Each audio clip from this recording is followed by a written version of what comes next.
एक दफा का जिक्र है कि दूर एक छोटी सी कॉटेज में एक गरीब मोची और उसकी बीवी रहा करते थे। अफसोस की बात यह थी कि अब इसके हाथ से बने हुए जूते कोई भी नहीं खरीद रहा था, जिसकी वजह से वो बहुत गरीब हो गए थे। इनके पास चमड़े का सिर्फ एक ही टुकड़ा बचा था। मोची की बीवी ने इसे तसल्ली देते हुए कहा, परेशान ना हो, सब ठीक हो जाएगा। चमड़ा मेज पर ही छोड़ दें और जूतों की सिलाई अब सुबह ही करेगा। आए अब सोने चलें। चंद बोने खिड़की से अंदर झांक रहे थे और उनकी ये तमाम बातें बड़े ध्यान से सुन रहे थे। उन्हें इस गरीब मोची पर बहुत तरस आया, लिहाजा उन्होंने इसकी मदद करने का फैसला किया। चुनांचे होशियार और बासलाहियत बोने खिड़की से अंदर दाखिल हुए। उन्होंने चमड़ा लिया और इसे काटना, सिलाई करना और सजाना शुरू कर दिया। सुबह होने से पहले उन्होंने एक निहायत ही खूबसूरत जूतों का जोड़ा तैयार कर लिया और खुद वहां से गायब हो गए। सुबह सवेरे मोची और उसकी बीवी ने मेज पर पड़े जूते देखे। ये इतने खूबसूरत जूते आखिर किसने बनाए? वो दोनों बहुत हैरान हुए। कुछ ही देर में एक ताजिर ने जब दुकान की खिड़की में ये खूबसूरत और मुनफरिद जूते देखे तो फौरन उन्हें खरीद लिया। इसने मोची को इतनी रकम दी कि अब वो 2 जोड़े जूतों का चमड़ा आसानी से खरीद सकता था। उस रात भी सोने से पहले मोची ने चमड़ा मेज पर ही छोड़ दिया। बोने वापस आए। सुबह होने से पहले उन्होंने जूतों के 2 जोड़े बनाए जो कि पहले से भी ज्यादा खूबसूरत थे।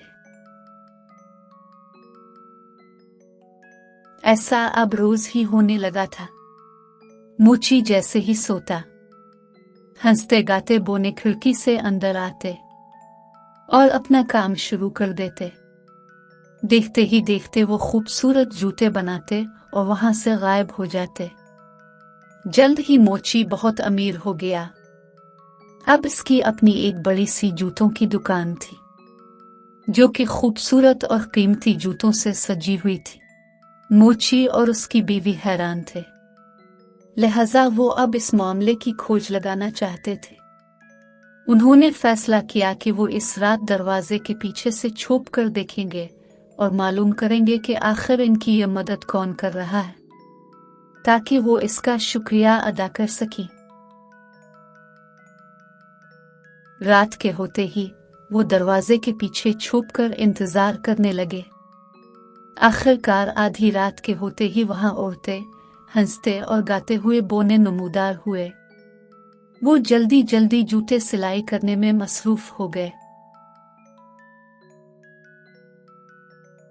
हम कितने खुशकिस्मत हैं, हमें बदले में इनके लिए कुछ करना होगा।